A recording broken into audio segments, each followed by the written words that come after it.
We on? You hear me? Yes. All right. Well, absolutely love the energy and fight we found throughout the game on the back end of two hard back to backs. um, the issue of turnovers and points off the turnovers killed us again, and then the free throw um, the free throw difference. Those two numbers combined, that's going to be a tough game to win, and we found a way to give ourselves a chance. But as a team, we have to fix that because we talk about our defense getting better. Our defense, we're out there playing. They scored 105 and they had 27 points off of our turnovers. So that's when that number goes down, we've won games. We had a chance tonight, but we gotta get that taken care of. All right, start with Sean Cunningham. Hey, Luke. Tonight was probably one of those games where it was a little surprising to see that fire from De'Aaron, especially with the frustrations that boiled for him. But how much do you think he used some of that in that fourth quarter for his performance? Yeah, he did a great job of being our guy. As far as we got down on the road, and on the back end of a back-to-back, it's easier to give in than to fight back. And he kind of put us on his back there for a few minutes, and the whole team was out there making plays and making stops. But offensively, he really he got us back in that thing quickly. That's what we want to see. Back to back, 3 days off, whatever it is. That's the type of play we're going to need. All right, James Ham.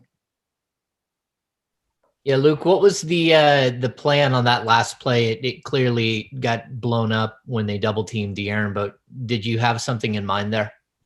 Yeah, there's a few different plays we like at the end of games, depending on time and score. We've worked on them in practice, and we feel confident which ones we have enough time to execute. De'Aaron had it going, so we were going with a peel out with him and Buddy. You got to give Miami a lot of credit. The way they blitzed it, it's a ballsy move to leave Buddy healed like that. And Buddy was open, but you give them credit because they blitzed De'Aaron to where he couldn't get that pass off. So they made a big time play at the end. But the options are get De'Aaron going downhill and Buddy with Buddy on a peel out flare screen on that weak side. So we've used it before. We've scored on it plenty of times, and Miami just did a nice job of defending it tonight. Jason Jones. Hey, Luke, with the way Marvin was rolling, was it tough not to go back to him in the fourth against that Miami lineup where they're playing the four smalls with Bam? Yeah, Marvin played great tonight.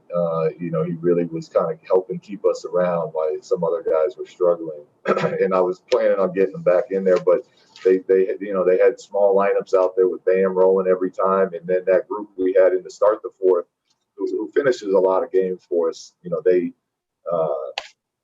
We got back into it. They felt there was a nice rhythm and connection going. We were getting stops. I mean, they scored 21 in the fourth. So we stayed with what was working at the time. But Marvin played a very solid game tonight. Okay. Tony Harvey. Yeah, Coach Walton, get back to Marvin too. He hasn't been shy about shooting those threes. So I just take it that the coaching staff is encouraging him to take those shots. Can you comment on his shooting? Seems like he's getting in a little rhythm right now. Yeah, it looks good. We know that with how we want to play, we got to be able to space the floor. We want to keep that lane open, and the only way to do that is to be confident and ready to knock down threes when they come your way. So, teams for now at least they help off Marvin pretty strong, and he knows that he feet set. He's got that ball.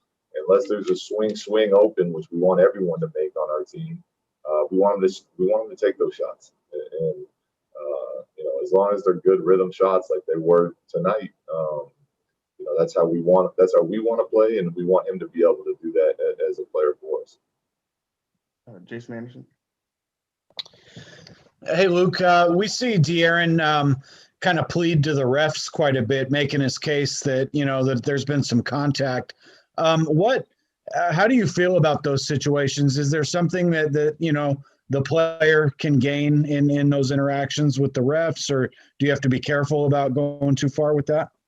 Well, you got to be careful, but when it's what we experienced out there tonight, it's for our best player. He should be vocal, and me as the head coach, I should be vocal, and we were. Now we don't want to let that get in the way of what we're trying to accomplish. It can't consume where our heads are at. But yeah, I mean that needs to be brought to the surface. So I'm okay with it as long as it doesn't distract him from what he's trying to do. And obviously tonight, with how he responded, he was able to plead his case and stay locked into what we are trying to accomplish. Go back to James Haney. Yeah, Luke, not to get you fined or anything, but 26-11 free throw advantage for the Heat, and you guys were in the paint all the time as well. Just what can you do about that aspect? And I don't know, what do you have to say about the officiating, I guess? Yeah, I mean, everyone who watched the game saw it. I mean, we live in the paint. We're fourth in the league in free throw attempts. We do it every night as part of our DNA, or part of our makeup. One player on their team made more free throws than our whole team shot. Like,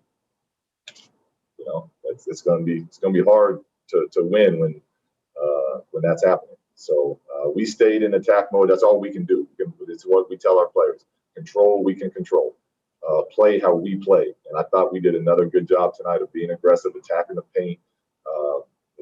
Both teams had 42 points in the paint. We shot 11, they shot 26.